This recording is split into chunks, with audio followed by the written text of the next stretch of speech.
देश के विभिन्न राज्यों में फंसे हुए प्रवासी मजदूरों, कामगारों के साथ ही अन्य लोगों की आवाजाही के लिए केंद्र सरकार ने विशेष ट्रेनें चलाने की मंजूरी दे दी है। आज गृह मंत्रालय की संयुक्त सचिव पीएस श्रीवास्तव ने यह जानकारी दी कि उन्होंने बताया कि राज्य सरकारें इसके लिए रेलवे बोर्ड से संपर्क करके प्लान तैयार करें। गृह मंत्रालय ने ट्रेनों से आवाजाही की मंजूरी जरूर दे दी है, लेकिन इस दौरान सोशल डिस्टेंसिंग के नियमों का पालन करना होगा। आपको बता दें कि ट्रेनों के पहले सैनिटाइज किया जाएगा और हर किसी की स्क्रीनिंग भी की जाएगी। साथ ही मंत्रालय ने राज्यों को यह भी निर्देश दिया है कि वह बॉर्डर पर ट्रकों को बिल्कुल न रोकें, फिर वह ट्रक खाली ही क्यों ना हो, क्योंकि ऐसे ट्रकों के लिए कोई स्पेशल पास नहीं होंगे। गेहूं और चावल भारतीय खाद्य निगम से लिफ्ट कर लिया है। रेलवे ने 13 लाख वैगन से अधिक और 26,972 रेक्स द्वारा एसेंशियल कमोडिटीज की सप्लाई को सुनिश्चित किया है। सिविल एविएशन मंत्रालय 416 लाइफलाइन उड़ान फ्लाइट्स का संचालन कर 781 टन आवश्यक मेडिकल कार्गो को भारत के दूर दराज क्षेत्रों में पहुंचा रहा है। ट्रक्स और गुड्स कैरियर्स की मूवमेंट में निरंतर बढ़ोतरी हो रही है, परंतु इस आवाजाही को और पुख्ता करने के लिए गृह मंत्रालय ने कल राज्य सरकारों को पत्र लिखकर आपदा प्रबंधन अधिनियम के अंतर्गत जो दिशा निर्देश जारी किए गए थे उसकी तरफ उनका ध्यान आकृष्ट किया है। आर्थिक गतिविधियों को और आवश्यक वस्तुओं की समयबद्ध आपूर्ति के लिए ये जरूरी है कि गुड्स ट्रैफिक्स को इंटरस्टेट बॉर्डर्स पर रोका नहीं जाए। दिशा निर्देशों के बावजूद देश के कुछ हिस्सों में ट्रक्स और गुड कैरियर्स की मूवमेंट में समस्या आ रही है।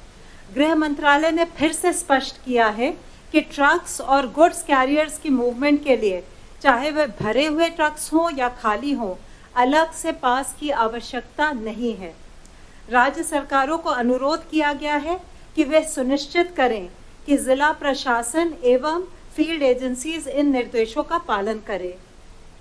आज गृह मंत्रालय ने आदेश जारी कर उन लोगों की आवाजाही की अनुमति रेल द्वारा भी दी है जो लॉकडाउन की वजह से फंसे हुए हैं, जैसे स्टूडेंट्स, माइग्रेंट लेबर, टूरिस्ट और पिलग्रिम्स। इसके लिए संबंधित राज्य सरकारें एवं रेलवे बोर्ड उचित व्यवस्था करेंगे और सभी हेल्थ प्रोटोकॉल्स का अनुपालन सुनिश्चित करेंगे।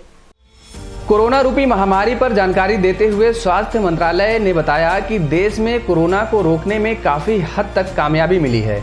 स्वास्थ्य मंत्रालय के संयुक्त सचिव लव अग्रवाल ने जानकारी देते हुए कहा कि पिछले 24 घंटे में संक्रमण के 1993 नए मामले सामने आए हैं, जबकि 564 लोग इलाज के बाद स्वस्थ हो गए हैं और देश में अब तक 8,888 संक्रमित मरीजों को इलाज के बाद घर भी भेजा जा चुका है और एक दिन में रिकवरी रेट में लगभग 10% की बढ़ोतरी भी हुई है।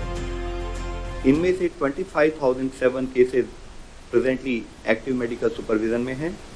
अगर हम पिछले 24 घंटे में देखें तो 564 पेशेंट्स क्योर हो चुके हैं, जिससे कि हमारी total tally of recovered cases बढ़कर अब 8,888 हो चुकी है। इस तरीके से हम देखते हैं तो हम पाते हैं कि हमारा रिकवरी रेट निरंतर बढ़ते हुए अब 25.37% हो चुका है। जैसे कि आप सभी को पता है कि देश के विभिन्न जिलों को रेड, ऑरेंज और ग्रीन जोन में बांटा गया है। राज्य और जिला प्रशासन द्वारा कंसंट्रेटेड एफर्ट्स करते हुए यह इंश्योर करना है कि जिन भी जिलों में केस आए हैं, यानी कि रेड या ऑरेंज डिस्ट्रिक्ट, वहां पर इफेक्टिव और स्ट्रिंजेंट कंटेन मेजर्स के थ्रू चेन ऑफ ट्रांसमिशन को ब्रेक किया जाए। Mapping of cases and contact, यानी कि जितने भी केसेज आए हैं उनको और उनके कॉन्टैक्ट्स को मैप किया जाए। वह केसेज और उनके कॉन्टैक्ट, उनका जोग्राफिकल डिस्पर्शन क्या है, उसको एनालाइज किया जाए। उसके साथ ही एक वेल डिफाइंड पेरीमीटर जिसमें कि सारे रूल्स को प्रॉपरली और तरीके से इन्फोर्स किया जा सकता है, उन क्राइटेरिया को कंसिडरेशन में लेते हुए जहाँ पर भी ये केसेज आए हैं वहाँ पर एक कंटेनमेंट जोन डिलिनेट किया जाना चाहिए।